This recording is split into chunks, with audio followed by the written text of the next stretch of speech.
How did one man, bound by illness, lead a nation to victory in its darkest hour? This is the story of Franklin Delano Roosevelt, the 32nd President of the United States. A leader whose spirit was unbreakable even when his body was not. Born into a world of privilege in 1882, young Franklin Roosevelt seemed destined for a life of ease. Harvard, Columbia Law School.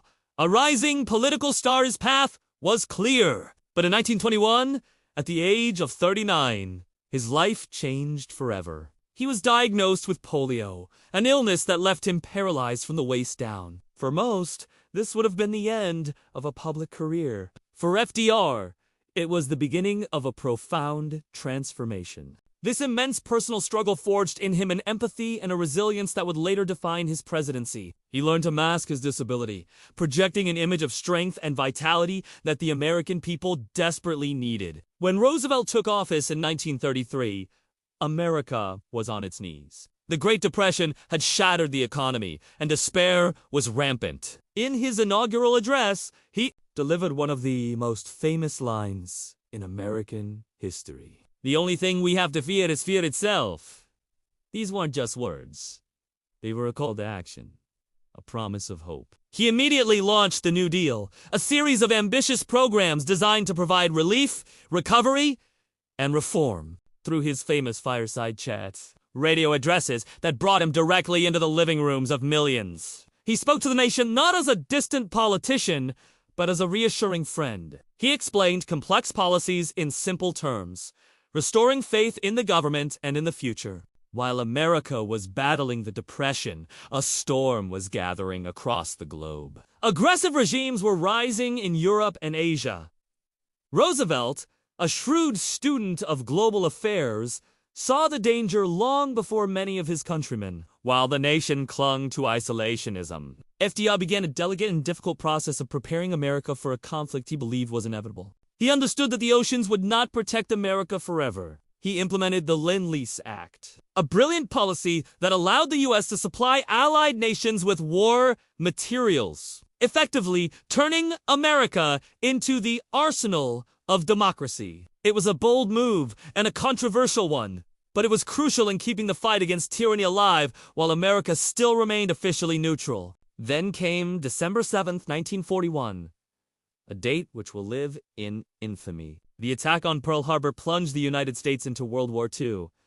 The nation was shocked, angered, and unified. Roosevelt's leadership was now tested on a global stage. The man who had conquered his own physical limitations now had to lead the free world against the forces of fascism. The challenge was monumental. He had to mobilize an entire nation for total war-transforming factories, rationing goods, and sending millions of young men into battle. His fireside chats took on a new urgency, galvanizing public support and steeling the nation's resolve for the long fight ahead. He assured the American people that their sacrifice would not be in vain. As Commander-in-Chief, Roosevelt was a masterful strategist. He formed a powerful alliance with British Prime Minister Winston Churchill and Soviet leader Joseph Stalin. The Big Three, despite their vastly different ideologies and personalities, were united by a common enemy. Roosevelt's diplomatic skill was essential in holding this fragile coalition together. He navigated tense negotiations, balancing competing interests and military strategies to ensure a unified effort. From the invasion of North Africa to the D-Day landings in Normandy, Roosevelt was at the helm,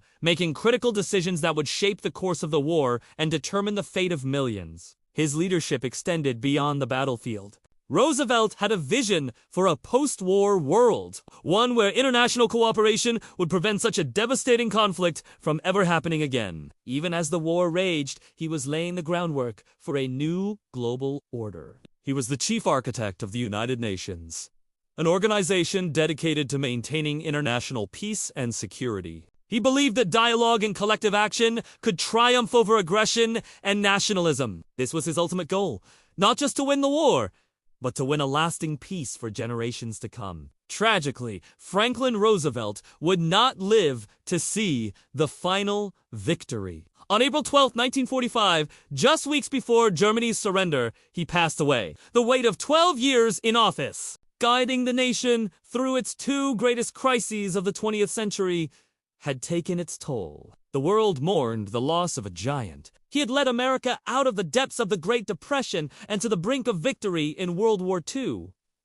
From his he had lifted a nation to its feet and carried the hopes of the free world on his shoulders. Franklin D. Roosevelt's legacy is one of extraordinary courage and unwavering optimism. He proved that true strength isn't about physical ability, but about the power of the human spirit to overcome any obstacle. He showed the world that a leader, bound by illness, could unbind a nation from fear and lead it to triumph in its darkest hour. His story reminds us that in times of crisis, leadership, empathy, and a belief in a better future can change the world. Thank you so much for watching. If you found this story as inspiring as we do, please hit that like button. Subscribe to our channel for more stories of incredible leaders and share your thoughts in the comments below. We'll see you in the next video.